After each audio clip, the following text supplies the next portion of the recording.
اور وہ رولنگ اتنی زبردست ہے جس کی حساب نہیں کہ عدالت نے نو کانفیڈنس کے موو کے لیے 10 دن ایک ریزنیبل ٹائم دیا ہوا ہے کہ جس دن کے اندر آپ 7 دن اس کو ٹائم دیں اور 3 دن پریپیئر کریں. اسی ٹائم کو مد نظر رکھتے ہوئے عدالت نے منظور وٹو کیس کے اندر 10 دن دیے تھے، کیونکہ اگر 10 دن کا ٹائم نہ دیا جائے تو تماشا بن جائے. مثلا ایک ووٹ کے اوپر اگر کسی کی میجورٹی ہے اور وہ بندہ جو ہے عمرہ کرنے چلا جاتا ہے تو گورنر کہتا ہے پرسوں اجلاس بلاؤ، وہ عمرہ چھوڑ کے آ جائے گا. یا ایک آدمی جو ہاسپٹل کے اندر ایک آدمی کی ایک ووٹ کی میجورٹی ہے، ہاسپٹل کے اندر آکسیجن میں بیٹھا ہوا ہے، تو یہ تو ایک مذاق کیا تھا. لائک صاحب نے، ہمارے بہت اچھے میرے محبت کرنے والے دوست ہیں، تو انہوں نے گورنر صاحب نے ان کے کہنے پہ ایک مذاق کیا تھا کہ آپ، کیونکہ پہلے ان کو نو کانفیڈنس موو کیا، پھر اچانک ان کو ایک تار آئی کہ نہیں کانفیڈنس کی بھی ایک کر دو گورنر کی طرف. پہلے نو کانفیڈنس کی درخواست جمع کروا دی تھی. اب صورتحال یہ ہے کہ اب ایک آرٹیکل 109 کلیئر ہے بہت کبھی. میں basically as a practising high court lawyer بات کر رہا ہوں. 109 کا گورنر جو ہے وہ کہہ سکتا ہے کون بلائے گا، کون سپیکر. اب سپیکر نے اگر اجلاس نہیں بلایا ہے تو وزیر اعلیٰ تو ہے، اس کے بارے میں جو کل بھی شاید آپ نے بات کی، آپ کہہ رہے ہیں، ہم بات کر رہے ہیں کہ وزیر اعلیٰ تو اس وقت گلٹی ہوگا نا کہ جب اجلاس بلایا جائے اور وہ نہ لے.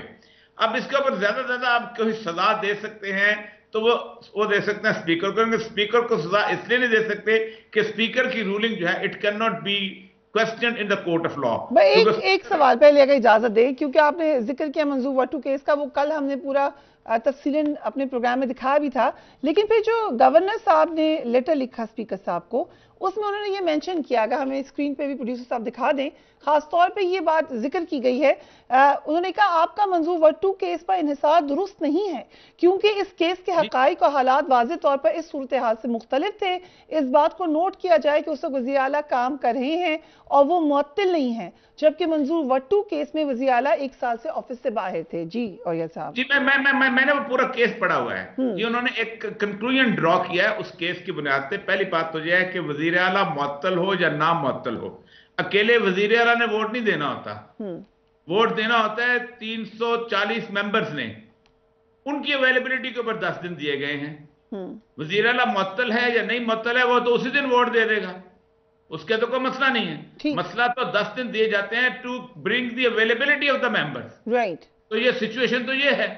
10 دن اس کے لیے نہیں دیے گئے کہ وزیر اعلیٰ جو ہے وہ معطل ہے تو وہ پتہ نہیں معطل ہونے کے لیے اس کو ٹائم چاہیے 10 دن کے لیے، پتہ نہیں کہاں سے آئے گا. معطل ہونے کے بعد پتہ نہیں امریکہ میں بیٹھا ہوتا ہے، یا معطل ہونے کے بعد وہ پتہ نہیں کہیں اور چلا جاتا ہے. وہ اس کا مسئلہ نہیں ہے.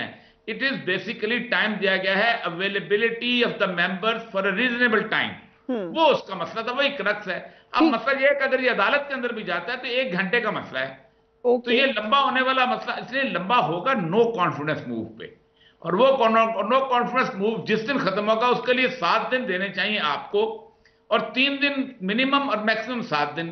تو اس کا مطلب یہ ہے کہ یہ ان 7 دنوں میں میکسیمم یہ ہوگا، اور اس کے بعد جیسے ہی نو کانفیڈنس موو ختم ہوتی ہے اب تو وہ دوبارہ تو نہیں ہو سکتی، اسی وقت 1 گھنٹے کے اندر آپ اسمبلی ڈیزالو کر سکتے ہیں. تو میکسیمم چلا بھی گیا تو 6-7 دن 8 دن 10 دن چلے جائے گا. لیکن جن لوگوں کی یہ خواہش ہے جو الیکشن سے بھاگ رہے ہیں، تو بنیادی طور پہ ایک ہی چیز نظر آتی ہے کہ پبلک کا سامنا ہمیں نہ کرنا چاہے. یہ گزشتہ ہمارے بچپن میں ہم کہتے تھے ممتاز دولتانہ تھا، ایوب کوڑو تھا، فلانا تھا، یہ ڈرائنگ روم پالیٹکس کرتے تھے، عوام کے ساتھ اس کا کوئی تعلق نہیں تھا. بھٹو نے آ کے کہا let's go to the people. Bhutto عوام میں پالیٹکس میں آ گیا. یہ دوبارہ یہ سارے کا سارا پی ڈی ایم کا گٹھا وہ سارا انہی کی اولادیں ہیں، یہ ساری کی ساری. کوئی چٹھا کی اولاد ہے تو کوئی دولتانہ کی اولاد ہے تو زور لائی کی دوسرے، یہ سارے وہی اکٹھے ہو گئے. وہی ڈرائنگ روم پالیٹکس پاکستان میں واپس آ گئی ہے کہ نہیں پبلک میں نہیں جائے. او بھائی ڈیموکریٹک ایک بندے کا کام کیا ہوتا ہے؟ Go to the public. ایک عزت دار آدمی کہتا ہے کہ بھائی میں جاتا ہوں پبلک کے اندر، اگر پبلک مجھے نہیں پسند کرتی میں 1 دن نہیں رہنا چاہتا. یہ پاکستان میں پہلی گورنمنٹ ہے جو اپوزیشن کی حکومت کو، یعنی پہلی اپوزیشن ہے جو کہ گورنمنٹ کو بچانا چاہتی ہے. یعنی پی ڈی ایم جو ہے وہ پورا زور لگا رہی ہے کہ پی ٹی آئی کی گورنمنٹ بچ جائے بھائی. رائٹ. یہ کمال کی. ٹھیک ہے، انٹرسٹنگ. سو نذیر لغائی صاحب، یہ معاملہ خود کہہ دیا پنجاب اسپیکر نے کہ mid week of first week of جنوری تک یہ جائے گا. اگر فرسٹ ویک نہیں ہوتا تو شاید سیکنڈ ویک تک بھی چلا جائے، لیکن اس کے بعد ابھی اولیہ صاحب نے بھی کہا کہ اس کا نتیجہ تو نکلے گا. ووٹ آف نو کانفیڈنس میں یہ ابھی تک جو اطلاعات ہیں وہ یہی ہیں کہ نمبرز پورے نہیں ہیں پی ڈی ایم کے پاس بھی، تو پھر کیا اسمبلیز پھر ٹوٹیں گی ہی؟ تحریک عدم اعتماد کے سلسلے یہ جو اعتماد کے لیے کہا گیا ہے، یا اس سے پہلے گورنر نے جو کہا تھا کہ جناب آپ اعتماد کا ووٹ لیں، پہلے تو ہم اس طرف چلے جاتے ہیں۔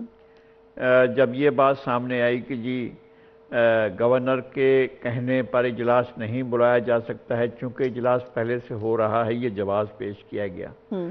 یہ جواز غلط تھا کیونکہ گورنر اسپیشل اجلاس بلانے کا مجاز ہے۔ اور دوسری بات یہ ہے کہ یہ ہم پہلے کر چکے ہیں، پچھلے سال کے 3 مارچ کو یسر رضا گیلانی جیتے اور 6 مارچ کو عمران خان نے اعتماد کا ووٹ لیا، یہی ٹائم تھا، اس سے زیادہ ٹائم نہیں تھا۔ اگلے دن فیصلہ کیا انہوں نے کہ ہم نے اعتماد کا ووٹ لینا ہے اور پھر لیا تھا انہوں نے۔ تو اعتماد کے ووٹ لینے کے لیے کوئی ضروری نہیں ہے کہ جناب آپ جو ہے آپ کو پورا ٹائم دیا جائے جس میں آپ جو بلائیں۔ 48 گھنٹے کا ٹائم تھا، 48 گھنٹے میں آ جانا چاہیے تھا، یہ بات یہاں پر ہو گئی۔